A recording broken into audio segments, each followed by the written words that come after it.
সম্মানিত ভাইয়েরা, আল্লাহ রাসূলের সাহাবী হযরত হাসান ইবনে আলী রাদিয়াল্লাহু তাআলা আনহু হাদিস বর্ণনা করেছেন। নবী করিম সাল্লাল্লাহু আলাইহি ওয়াসাল্লাম বলছেন, ও আমার উম্মতের দল, তোমরা শুনো, প্রত্যেক নামাজের পরে তোমরা আয়াতুল কুরসি তিলাওয়াত করবে। এই তিলাওয়াতকারী এই নামাজের শেষে তিলাওয়াত করলো, আর এক নামাজ পরবর্তী নামাজ পর্যন্ত ওই বান্দাবান্দি আল্লাহ পাকের জিম্মায় থাকবে। সুবহানাল্লাহ। এটা আরেকটা হাদিস, খেয়াল করছেন? অন্য হাদিস আল্লাহ রাসূল বলছেন, তোমরা প্রত্যেক নামাজের পরে আয়াতুল কুরসি তিলাওয়াত করবে। তুমি এক নামাজ থেকে অন্য নামাজ পর্যন্ত এই বাকি সময়টা তুমি আল্লাহ পাকের জিম্মায়, আল্লাহ পাকের হেফাজতে থাকবে। সুবহানাল্লাহ, সুবহানাল্লাহি বিহামদিহি, সুবহানাল্লাহিল আযীম।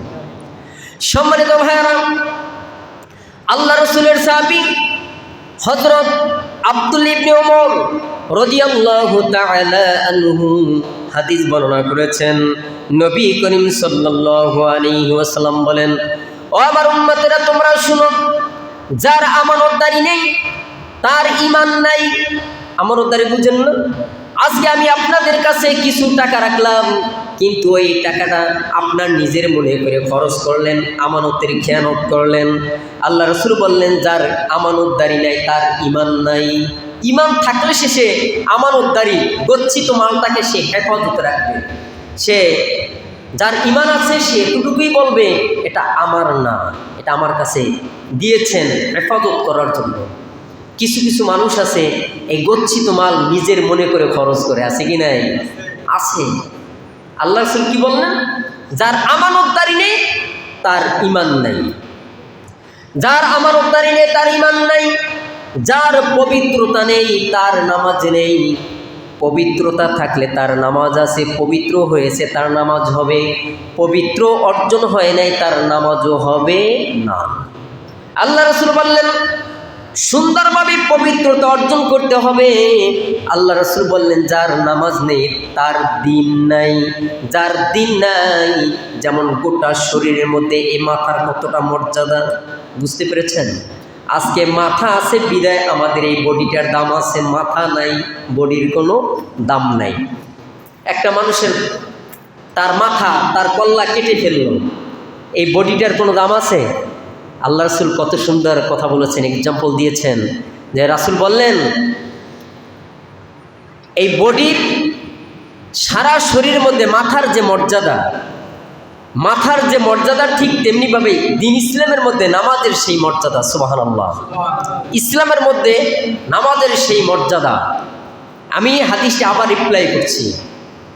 এক নম্বর হচ্ছে, যার আমানতদারি নাই তার ঈমান নাই। এরকমের অবস্থা আমাদের মাঝেও আসে যে, ইমাম সাহেব, আপনাকে তো বিশ্বাস করি, আপনি তো আমাদের ইমাম সাহেব, আপনার কাছে আমি 1 লক্ষ টাকা রাখলাম, আমি সেটা কি করলাম? আমি আমানত রাখলাম, আমি সেটা খেয়ানত করব না। এরকমের হালত আমাদের অনেকের কাছেই হয়, আমাদের অনেকের কাছে উপস্থিত হয় যে কিছু টাকা রাখলাম, আপনি এটা একটু হেফাজত করেন, যেহেতু আমার কাছে নিরাপত্তা না, আপনার কাছে রাখলাম, আপনি একটু রাখেন। স্বর্ণ গহনা আছে না, এগুলি আমানত। এগুলি কি বলা হয়? আমানতদার। যার আমানতদারি আছে তার ঈমান আছে, যার আমানতদারি নেই তার ঈমান নেই।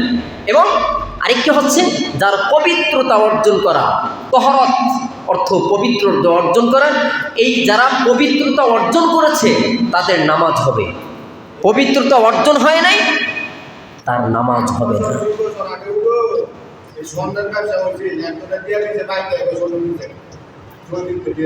এই যে আমানতের খেয়ানত, কঠিন পরিস্থিতি হবে এদের, অনেক কঠিন পরিস্থিতি হবে। এই হাদিসগুলি শোনাই, এটা আগে আমি নিজে আমল করতেছি, নিজে আমল করব, বাকিটা আপনাদের কাছে। আলোচনা যে করি আমার নিজের জন্য করতেছি, আমার সাথে আপনারা আমল করবেন। এখন বললেন, তহরাত পবিত্রতা অর্জন করে আপনার মসজিদে ঢুকতে হবে এবং নামাজ আদায় করতে হবে। এই পবিত্রতা অর্জন হয় নাই, আপনার নামাজও কিন্তু হবে না। এবং নামাজ যার নাই তার দিনও নাই। নামাজ বুঝে না, দিন কি বুঝবে? সে দিনের কি বুঝবে, ইসলাম কি বুঝবে? নামাজ যে পরিপাটিভাবে আদায় করে সে দিনের কিছুটা হলেও আংশিক হলেও সে বুঝবে ইসলামের মধ্যে কি আছে, সে এটা আমল করার চেষ্টা করবে, বুঝবে, বোঝার চেষ্টা করবে। আবার কিছু কিছু মানুষ আছে ঘাউলা, ইমাম সাহেব একভাবে বলছে সে বুঝবে অন্যভাবে, সে নিবে অন্যভাবে। এই হাদিসটা কোরবানির, আমি এক জায়গায় চাকরি করলাম, কোরবানির আগে আলোচনা করলাম কোরবানির সম্পর্কে। আলোচনাটা ছিল, হাদিসটা ছিল এটা যে যাদের সামর্থ্য আছে সে যদি কোরবানি না করে সে যেন আমাদের ঈদগাহে না আসে, আল্লাহ রাসূল বলছেন। এই কথাটা তো বললাম, বলার সাথে সাথে আমার পিছনে লাগিয়ে গেল। কথাটা কি আমি সঠিক বলছি? সেও একজন হাজী সাহেব, আল্লাহকেও গালি দেয়, নাউজুবিল্লাহ বলেন। আল্লাহকে গালি দেয়, নাউজুবিল্লাহ বলেন।